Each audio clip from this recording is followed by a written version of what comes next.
The lore. Yeah, I said it. Lore in outcome memories. I know, right? Crazy concept. Listen, we all know that Sonic.exe has generally been lacking in terms of lore. Like, it's always more of a shock value thing, you know? It's kind of hard to make lore for characters that die within 5 seconds of being played. Of course, it can be done and has before, but generally it's pretty hard. The same kind of thing goes for Roblox games. Usually they're pretty lackluster in terms of lore. I mean, that's pretty fair, because 99% of the players who play Roblox are little Timmies. If they can't even follow the plot of a SpongeBob episode, have you seen how brain-rotted they are recently? However, I do believe I have it all figured out. From the voice at the end of the round congratulating you, to the rings you get for doing well, to how new survivors and executioners can just be seemingly added at will when that happens, to the buffs that every survivor gets in Last Man Standing. This is the Outcome Memories Lore Deep Dive. This is so fucking cringe, bro. Why am I doing this? So we all know Outcome Memories is an asymmetrical horror game based off of Sonic.exe. You know, one person gets to play as the big bad, while the survivors have to, you know, survive. Except, usually 2011X just ends up getting bullied half the time, but that's a gameplay issue, not a lore one. Every character is their actual one from the games. None of this Alan or Jake or any of this Vessel bullshit. Kind of. See, we already have a few possibilities on Tails already. He could just be Tails in a universe where 2011X has no real world implications and just killed all his friends before they were both snatched into Outcome Memories. Or it could be Alan in like a weird state where he believes he is Tails, like the actual character. Because let's be honest, Alan is not fighting back against, he is a bitch. But saying that some of them are Vessels and some of them aren't really complicates things, and I don't feel like complicating things. You know, especially considering we know exactly when some of the characters were taken, like Sonic, Amy, and Metal from Sonic CD. Editing sarcasm here. So apparently, the Sonic that we have has been retconned. He is no longer the Sonic CD Sonic. Don't know when the fuck that happened. And, you know, but it doesn't really ruin anything, in my theory, so just continue watching. Just know that it's no longer the CD Sonic. Eggman from Sonic 3 and Knuckles when he's trying to steal the Master Emerald, and so on. So for now, Tails would just be Tails to make things easier to follow and understand.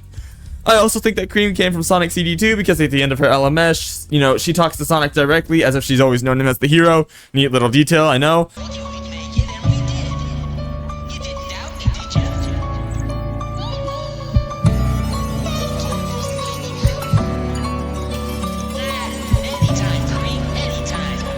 Shadow can be found in his pod still on You Can't Run, so that makes me think he was taken before Sonic Adventure 2. So you really wouldn't have that rivalry with Sonic, so that's interesting to see, and I would love to see how that plays out. If that's what they're doing and it's not just an Easter egg to tease us with more things that we're not going to be able to play for 2 years. I don't know. Now, this world is ruled by the Outcome King, or just King for short, apparently, because that's just what they say on Twitter. I got a lot of this from Twitter, actually. I say ruled because Sabi, I don't fucking know how you pronounce it, Wasabi, seems to contradict themselves in the tweet unless I'm missing something, but I'll try to roll with it. So I believe the king himself does not have control in the void, which is like some sort of realm that the games take place in. The void is like an alternate dimension where everything is like a twisted version of reality with portals that bring survivors and EXE into the whole game, you know. Gets complicated, but not really, but like, it's really weird. I believe that the king is an EXE type character that, while not being able to control the void directly, can have certain influences. Think something along the lines of, like, King Candy from Wreck-It Ralph, where he doesn't belong in the code, but he's there anyway because he found some sort of loophole or is just that powerful. We don't know, honestly. The Outcome King is mostly just a joke on the developer's part, but I gotta fit him into the lore somehow. The game itself is a lot of cat and mouse. Obviously, it's an asymmetrical game, but I don't think the goal is to get the survivors killed. See, here's the thing. The exit ring wouldn't show up if the ultimate goal was complete death and annihilation of the characters. That's just bad game design, if it was. Now, we do know that the survivors can and do die, remember what happened, so that's a point against the whole malicious thing, because if you want survivors to survive or be able to escape, then you would want to remember their past mistakes so that they can not make those mistakes later, you know? I think what the game is, or perhaps what the void is in general, is an omnipresent being itself. Like, it's its own entity, it's its own thing, right?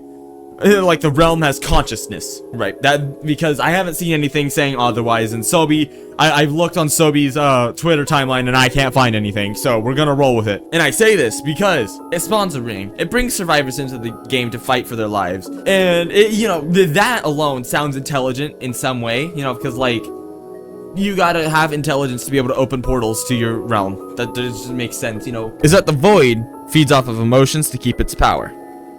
Like, think about it, right? It gets mad at the EXE when it doesn't kill. What is the most powerful emotion that you can think of? Like, one of the most powerful. It's grief. Like, obviously, of course. Like, your grief is a very, very powerful emotion, right?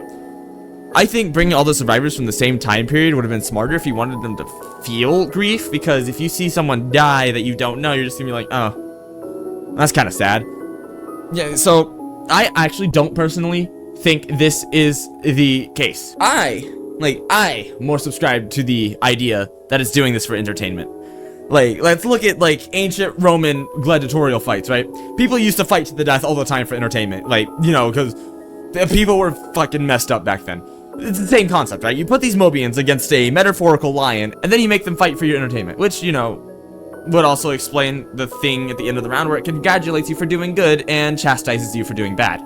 Which, you know, as a survivor, you would think that the Void would want you dead, so you would think it would put you at an unfair advantage. But if the Void is doing this for entertainment, then where's the fun in that? There's no sport, no struggle. You know, watching them get bulldozed without a fight would just be watching live leak, and that's boring. Escaping is also strange in this game, because in tweets, Sobi says that the games hop timelines after each game, which just feels really convoluted, you know.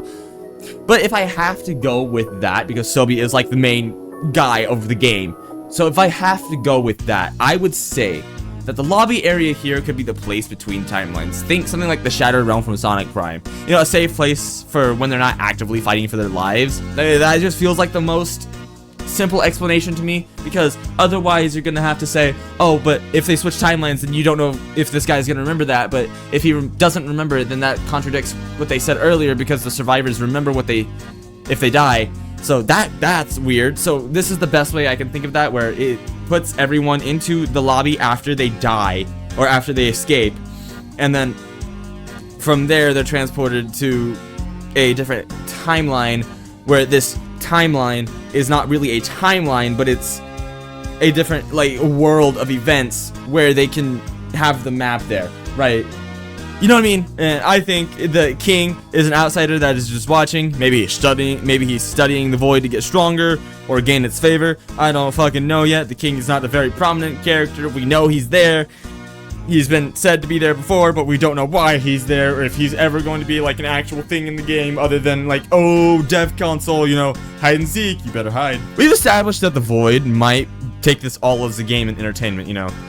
So let's take this to Last Man Standings. You know, if you want a Last Man Standing to be entertainment, it must be very exciting and dramatic, you know. You gotta have the background music, you gotta have a survivor that can fight back. Oh shit, that's exactly what happens in the game. So I believe the Void buffs characters itself. Like, the Void buffs the characters itself to make a Last Man Standing more interesting. And no character proves this to me more than Cream and Tails, right? On their own, they're pretty weak, right? You know, they can't do much if they're in chase, and they need Sonic to save them, but there's no Sonic, so they have a chance to fight back. Tails' cannon is drastically reduced in cooldown and charge up. You would think that he would have this cannon on this mode by default, even if it is overclocking it or whatever. Like, I've seen that theory before, where if he's in LMS, he overclocks his cannon so that it could explode, but he's doing it for survival. But that doesn't make any sense to me, because if you're just going to do that anyway, then you might as well do it to keep your team alive. I don't know. The same with Cream, you know, she gains her 3 dodges since she can't stun, and her heal works completely different. Obviously, something's happening there, because she just can't dodge on her own. So, EXE, I'm thinking the Void gives Cream just like Ultra Instinct or something, and gives her 3 dodges for no reason, other than to make things interesting. For other characters, you could say, oh, they have less cooldowns because they're running off of adrenaline, you know. Amy can swing her hammer every 5 seconds because, oh yeah, fuck, she, you know, she decided that she no longer needs Sonic and she's strong now. No, fuck you. Come on. Listen. If you want a counter argument to that, and you don't think that the Void is actively buffing the character, then look at their HP at the beginning of LMS, plus their damage resistance. They become absolute tanks. Most characters can survive at least 8 hits to make it fair. Fair enough to be entertaining. Because if you're watching something and they get bulldozed, then it's no fun. But if there's no chance of them dying either, then that's also no fun. Everyone's pretty much fair in terms of LMS except for Sonic. That's different because, let's be honest, without guilt passive, he'd be absolutely fucking busted in LMS because of his ability to get dodges on the whim. That would be stupid. And of course, if you survive your LMS, you get to the warp ring and you're given 350 rings. A bonus for a good fight fought. And happy words spoken to you by the Void saying that it looks forward to watching you do more in the future. Because that's what it wants you to do.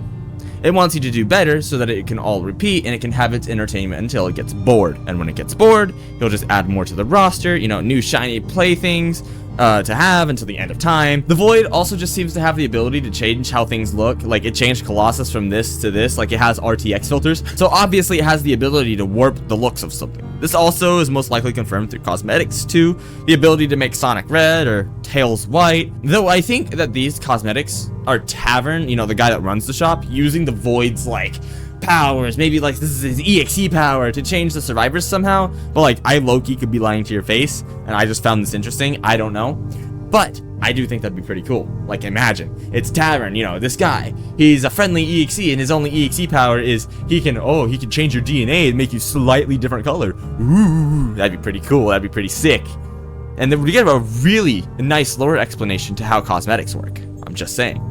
Sobi, sign me up as your lore master. Come on. To recap, my timeline events are as follows. 2011X kills every person in Tails' world before they're both kidnapped and put into the Void's version of their world, along with all the other survivors.